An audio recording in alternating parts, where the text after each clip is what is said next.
পর্যন্ত আমরা ঘুরে আবার কোর্ট পয়েন্টে আসবো।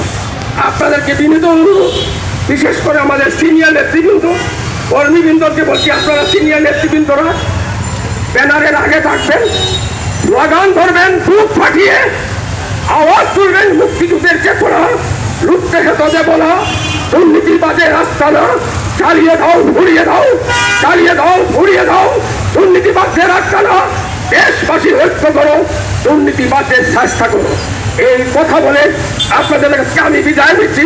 পরিশেষে এতক্ষণ আপনারা কষ্ট করে এই আজকের এই নাগরিক গণজমায়েত এবং নাগরিক মিছিল আপনারা শরীক হবেন, এই আহ্বান জানিয়ে আমি বিদায় নিচ্ছি। এখন এই নাগরিক জমায়েতের সমাপ্তি ঘোষণা করবেন আমাদের এই আন্দোলনের প্রতিষ্ঠাতা সভাপতি, সিনিয়র আইনজীবী, তিনি নিঃস্বার্থ এই আন্দোলনকে চালিয়ে যাচ্ছেন, কোন মানুষের নেতা জনাব নাসিরউদ্দিন অ্যাডভোকেট। আমি তার আগে একটু পরিচয় করে দিচ্ছি। আজকের এই নাগরিক জমায়েত ও গণমিছিলে এসে উপস্থিত হয়েছেন সিলেট জেলা বারের অন্যতম আইনজীবী এবং এবিপি জনাব অরুণ দেবনাথ অ্যাডভোকেট।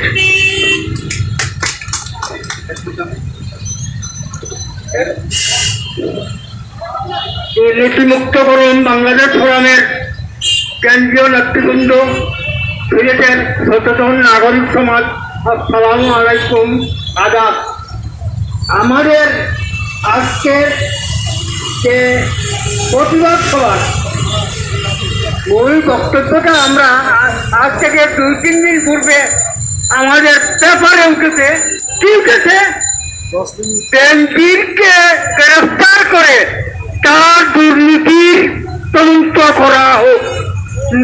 বেনজির যদি বাইরে থাকেন তাহলে তদন্ত কর্মকর্তার তদন্ত দায়িত্ববান যারা আছেন তাদেরকে প্রভাবিত করবেন, আসল তদন্তটা ফুটে উঠবে না। আমি এখনো দেশনেত্রী হাসিনার উপরে অগাধ বিশ্বাস আছে, আওয়ামী লীগের ম্যানিফেস্টোতে আছে, নির্বাচনী ইস্তারে আছে, নির্বাচনী ইস্তেহারে আছে, দুর্নীতির বিরুদ্ধে তুলে ধরেন।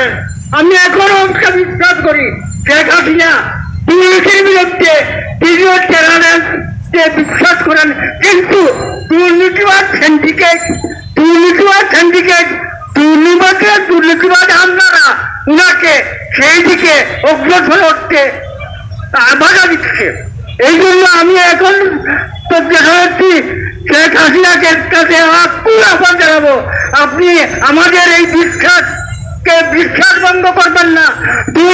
বেনজিরের বিরুদ্ধে কার্যকর ব্যবস্থা নিয়ে আপনি দেখে যান যে আপনি দুর্নীতির বিরুদ্ধে থাকেন। এই বলে আমার বক্তব্য শেষ করলাম। দয়া করে আপনারা গরম শরীর করুন।